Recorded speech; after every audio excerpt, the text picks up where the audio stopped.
जय हिंद दोस्तों। इस समय हम लोग ट्रिग्नोमेट्री की पढ़ाई कर रहे हैं। ट्रिग्नोमेट्री चैप्टर हम लोगों ने स्टार्ट किया हुआ है। उस चैप्टर में आज हम लोग एक नया टॉपिक स्टार्ट करते हैं, trigonometry functions of compound angle. Trigonometry function क्या होते हैं वो तो मैं आप लोग को फर्स्ट क्लास में ही बता चुका हूँ, और फिर उसके बाद मैंने डिफरेंट टॉपिक भी स्टार्ट वो करे थे इसमें, और जो टॉपिक जो फॉर्म में बहुत इंपॉर्टेंट होते थे वो मैंने आपको बताया भी है। क्योंकि ट्रिग्नोमेट्री ऐसी एक चैप्टर होता है कि ऐसा एक टॉपिक होता है कि इसमें सभी कॉन्सेप्ट सभी फॉर्मूले एक दूसरे से लिंक होते हैं। अब जैसे कि मैंने आपको चार्ट निकालना बताया था, उसमें सब वैल्यू होती है, साइन 60, साइन 30, साइन 45, वो सब का फ्यूचर में बहुत ज़्यादा यूज होता है।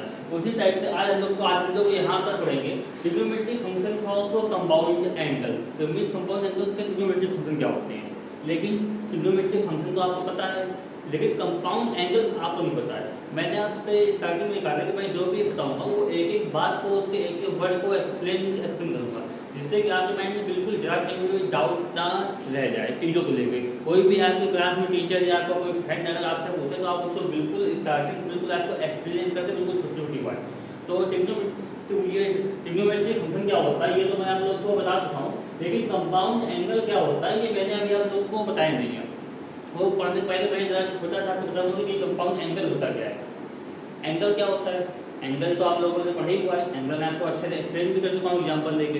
तो एंगल को कैसे डिनोट करते हैं, थीटा, अल्फा, बीटा, ए, बी, एक्स, वाई, किसी से भी हम डिनोट कर सकते हैं, किसी भी वेरिएबल से। तो यहाँ पे हम लोग दो एंगल ए और बी को डिनोट कर रहे हैं, मतलब कि तो हमारा जो एंगल एक एंगल ए एक एंगल बी है। अगर तीसरा एंगल आता है तो वो एंगल हमारा हो जाएगा सी।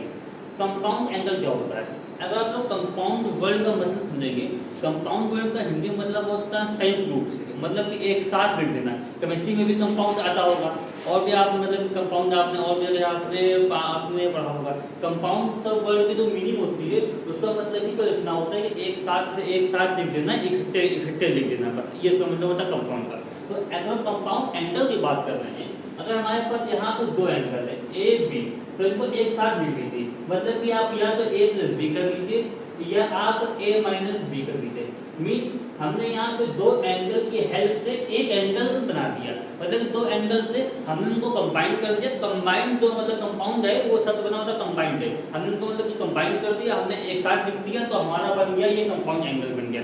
दो एंगल थे, अब दो एंगल को आपको अगर साथ में लिखना तो आप उसको या तो आप लोगों को एडिशन कर दीजिए या तो आप फिर यहाँ पर कर दीजिए, तो ये हमारा जो भी लिख लेगा ये हमारा बन जाएगा कंपाउंड एंगल। आप कुछ भी कर सकते हैं, लेकिन इसके मतलब बात आती है अगर एक से ज़्यादा एंगल हो जाए ए बी सी को और कुछ और कितने भी एंगल हो सकते हैं, तो इनका कंपाउंड एंगल क्या होगा। तो इनको आप लोग ऐसे कर सकते हैं कि आप लोग ए प्लस बी प्लस सी आप तीनों को आपस में माइनस मतलब कि प्लस कर दीजिए, ठीक है। या फिर आप ऐसे कर सकते हैं कि आपने दो को जोड़ा और तीसरे को आपने माइनस कर दिया, या फिर आपने पहले को माइनस कर दिया और फिर तीसरे को आपने जोड़ दिया, या फिर आपने तीनों को मतलब यहाँ भी माइनस का साइन आ गया, यहाँ भी माइनस का साइन आ गया, मतलब तीनों एंगल को आप लोग एक साथ करिए और बिन एडिशन सब्ट्रैक्शन जो भी आपकी इच्छा आप वो लगा दीजिए। तो उसके बाद हमारा जो रिजल्टेड एंगल आएगा वो हमारा बन जाएगा कंपाउंड एंगल। फॉर एग्जाम्पल हमारे पास एक एंगल है 60 डिग्री और दूसरा हमारे पास एंगल है 30 डिग्री।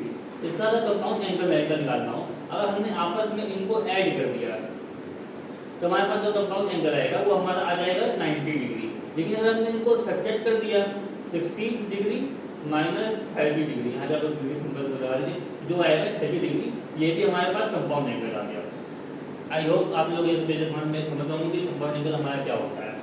अब कंपाउंड एंगल तो हो गया, आप लोग इसको समझ भी गए। मैंने आपको अच्छे से एग्जाम्पल देकर इसलिए समझा दिया कि आप लोग जो भी पढ़े हमसे कॉन्सेप्ट उसका तो एक एक वर्ड होता है वो तक आपको समझ में आना चाहिए। अगर आप लोग इस हिसाब से पढ़ेंगे तो आपको कॉन्सेप्ट 100% क्लियर होगा, और फिर आप लोग मैथ्स में जितने भी ऊपर जाएंगे तो आपको फिर कभी कोई भी परेशानी नहीं होगी। आप लोग ये भी कॉन्सेप्ट समझते जाएंगे। अगर आपने वर्ड टू वर्ड पढ़ा, क्वेश्चन तो आप लोग को हर कोई टीचर सॉल्व वो करा देगा। क्वेश्चन तो मैंने भी लिखे हुए, क्वेश्चन बड़े सिंपल होते हैं, इसमें कुछ भी टफ नहीं है। फार्मूले अगर मैं आपको सीधे दिखा तो सीधे का क्वेश्चन क्या करा दूंगा तो आप लोग कर लेंगे, आपके मार्क्स भी अच्छा रहेंगे, आपके इंटरमीडिएट में भी मार्क्स अच्छा रहेंगे, वो बात सही है। लेकिन जैसे मैं आपको कॉन्सेप्ट एक्सप्लेन कर रहा हूँ एक एक वर्ड को पकड़ के, अगर आप बिल्कुल वैसे वैसे मतलब कि पढ़ते गए कॉन्सेप्ट वाइज तो आपको ये तो आपका स्ट्रॉन्ग होगा होगा, लेकिन अगर आप लोग फ्यूचर में मैथ्स लेंगे तो आपका फ्यूचर भी अच्छा स्ट्रॉन्ग होगा।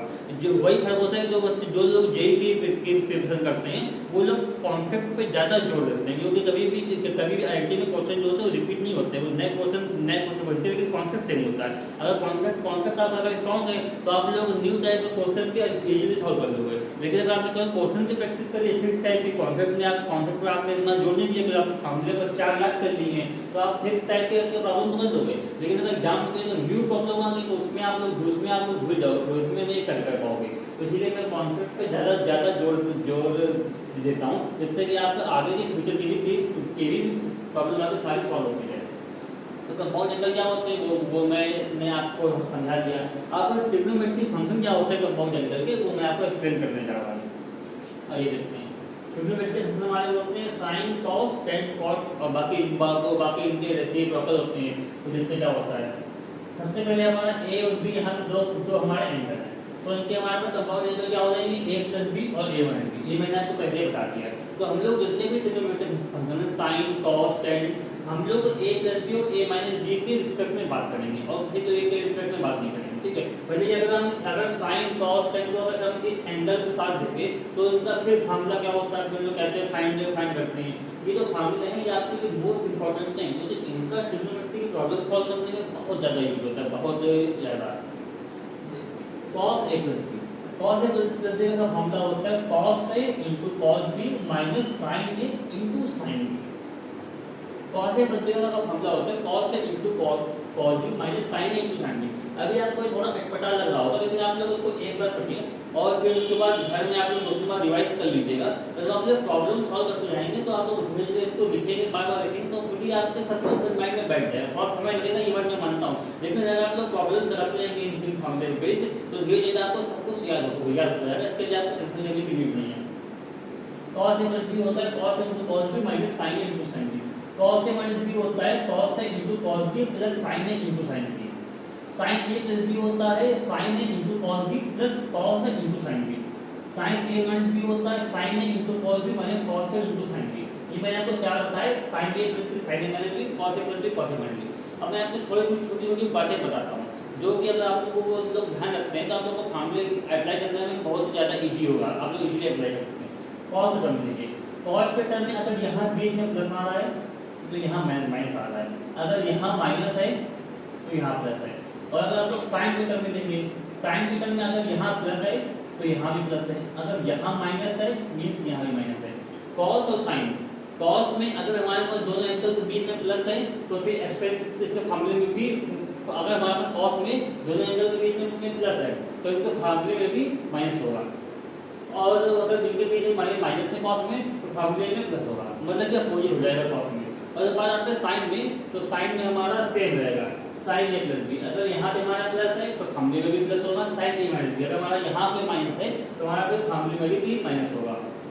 ये बेसिक बातें मैंने आपको बता दी, आप लोग वृंदावन देखिएगा आपको ये बातें ध्यान में जाएंगी। और दूसरी बातें, जब हम cos a प्लस बी लिखते हैं तो cos से इंटू cos भी आता है, मीन जो फर्स्ट टर्म के जितने दो होंगे वो दोनों cos के होंगे और सेकंड टर्म के दोनों साइन में होंगे, ये cos की बात आती है। और जब हम लोग साइन की बात करते हैं तो फर्स्ट टर्म हमारा साइन और cos का मिक्सअप होगा और सेकंड टर्म हमारा साइन और cos का मिक्सअप होगा। ये मैंने आपको छोटी दो बातें बता दी, आपको ये बातों को ध्यान में रखते हैं तो फार्मूला आपको याद रखना बहुत ज़्यादा आसान हो जाएगा, आप लोग इजीली फार्मूला लर्न कर सकते हैं। फिर ये साइन और cos के मैंने आपको फार्मूले बता दिए। अब बात आता है टेन का।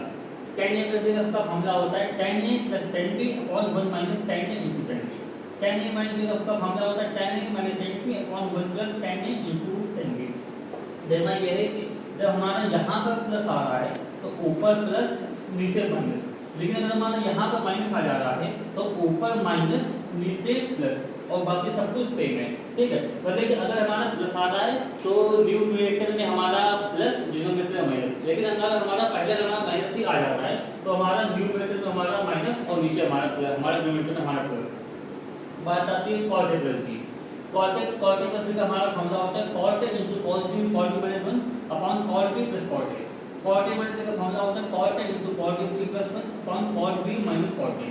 ये बिल्कुल सेम होता है इसमें, लेकिन साइन इसमें अपोजिट रोल प्ले करते हैं। जैसे अगर हमारा यहाँ पे हमारा पॉजिटिव है तो न्यूमरेटर में नेगेटिव और डिनोमिनेटर में पॉजिटिव, लेकिन अगर हमारा यहाँ पे हमारा नेगेटिव आ गया तो न्यूमरेटर में पॉजिटिव और डिनोमिनेटर में हमारा नेगेटिव, ये होता है। लेकिन आपको ये बात ध्यान रखनी है कि यहाँ पे cot a into cot b minus 1 दिया गया है और cot b minus cot a लिया गया है, जबकि यहाँ पे हमारा tan a minus tan b है। मैक्सिमम स्टूडेंट इसी में ही गलती करते हैं। मतलब जो हमारा cot है, cot में हम b में से a माइनस करते हैं, लेकिन tan में हम a में से b माइनस करते हैं। आपको ये बात ध्यान रखने वाली है। ये जो मैंने मैंने आपको समझाया, लेकिन जो छोटी होगी तीन चार इसमें मतलब बात होती है वो भी मैंने आपको बता दी। अगर आप लोग ये सुन ना पाए हो तो आप लोग वीडियो को रिप्ले करके वापस से नोट डाउन कर लीजिएगा। तो मैंने आपको यहाँ पे 4 पॉइंट बताए हैं। अगर आपको वो पॉइंट ध्यान रहता है तो फार्मूला के बाद बीच में कहीं बोलते भी हैं, आपको एग्जाम में कहीं कंफ्यूजन होता है कि हाँ यहाँ प्लस था माइनस था, वो बात मेरे आप ध्यान करते हैं, आपके सारी कंफ्यूजन दूर हो जाएगी। वो जो मैंने आपको 4 पॉइंट बताए वो बहुत ही ज़्यादा एनालिसिस करने के बाद बताएंगे इसमें क्या होता है, इससे आप लोग इजीली फार्मूला को ध्यान कर सकते हैं। आइए अब इस पर बेस कुछ प्रॉब्लम देखते हैं। फार्मूले तो आप लोग समझ रहे होंगे, वो प्रॉब्लम बहुत ही ज़्यादा सिंपल है। अगर आपको फार्मूले आपको करना है और जो मैंने आपको वैल्यू बताई थी टेबल में, अगर आपको वो वैल्यूज भी याद है तो आप लोग इजीली आराम से इसको सॉल्व कर लेंगे प्रॉब्लम। पहली प्रॉब्लम में cos 47 degree minus cos 13 degree minus sin 47 degree into sin 13 degree. मतलब ये हमारा cos में 2 है और हमारे पास माइनस sin में 2 है। अगर आप लोग फार्मूले में देखेंगे तो ये हमारे पास कुछ ऐसा मिलता जुलता लग रहा है, ये cos में 2 है माइनस sin में 2 है, तो हमारा ये फार्मूला बन जाता है cos a into cos b minus sin a into sin b equal to cos a plus b। ये लाइन आपको लिखनी पड़ेगी एग्जाम में, तभी तो एग्जाम में समझ में आएगा कि हाँ आप लोग ये फार्मूला यूज कर रहे हैं, कौन सा फार्मूला यूज कर रहे हैं। ये लाइन आपको वहाँ पे लिखनी ही पड़ेगी, ठीक है। तो आपने लिख दिया। अब आप लोग ये देखेंगे कि हमारा a की जगह आ रहा है 47 डिग्री, b की जगह आ रहा है हमारा 13 डिग्री, a की जगह 47 डिग्री, b की जगह 30 डिग्री।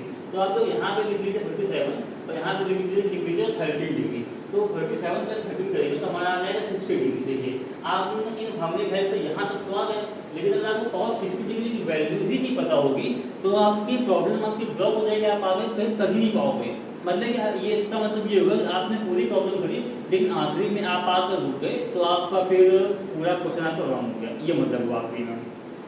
इसीलिए मैंने कहा था आपको वहाँ टेबल की आपको याद करना बहुत ज़्यादा ही जरूरी है। तो cos 60 की वैल्यू होती है 1/2, तो 1/2 आपका यहाँ पे आंसर हो गया। मैं उम्मीद करता हूँ कि आपको ये प्रॉब्लम समझ में आ गई होगी। ये बहुत ही छोटी प्रॉब्लम है, शॉर्ट क्वेश्चन आती है ये वाली। नेक्स्ट प्रॉब्लम है sin 75 डिग्री की वैल्यू पूछा है। अब आप लोग को मैं ये क्वेश्चन आ रहा होगा कि जब मैंने आपको टेबल बताई थी मैंने आपको स्टैंडर्ड एंगल निकालने की बताया था, like 30 degree, 45 degree, 60 degree, 90 degree, यही मैंने आपको निकालने सिखाए थे। अब जब यहाँ पे हमारा ये आ गया sin 75 डिग्री, हमारा कोई स्टैंडर्ड एंगल है नहीं, तो इसको एंगल कैसे निकालेंगे? इस टाइप के एंगल निकालने के लिए हम ये सब फार्मूले का यूज करते हैं। अब देखिए sin 75 डिग्री, अब sin 75 को हम sin 45 प्लस sin 30 डिग्री तो लिख सकते हैं, तो ये 45 प्लस 30 इक्वल टू 55 ही होता है हमारा, हमने लिख दिया। और ये हमारा कर दिया sin a प्लस b। यहाँ पर sin a प्लस b हमारा फार्मूला होता है ये sin a into cos b plus cos a into sin b, ये हमारा फार्मूला होता है sin a plus b, sin a into cos b plus cos a into sin b। तो आप मतलब हमने फार्मूले में ये वैल्यू रखी, एक जगह 45, बी जगह 30, और फिर आपको वैल्यू मैंने आपको दिखाई है sin 45 की cos 30 की, cos 45 की sin 30 की, ये वैल्यू हमने लिखी तो हमारे हमने मल्टीप्लाई किया, हमारे पास आ गया 3.2 प्लस 1.2। यहाँ पे देखिए यहाँ पे हमारा डिनोमिनेटर सेम है तो डिनोमिनेटर को डायरेक्ट मैच कर देंगे, हमारा 3 प्लस 1.2 ये हमारा हो गया फाइनल आंसर। मैं उम्मीद करता हूँ कि आज जाके मैंने आपको जो भी समझाया मतलब आपको अच्छे से समझ में आ गया होगा। अगर आपको अभी भी कोई डाउट हो तो आप डाउट अपना कमेंट सेक्शन में पूछ सकते हैं। अगर आपको ये वीडियो पसंद आया तो आप लोग लाइक एंड सब्सक्राइब करना ना भूलिएगा। मिलते हैं नेक्स्ट वीडियो में, धन्यवाद।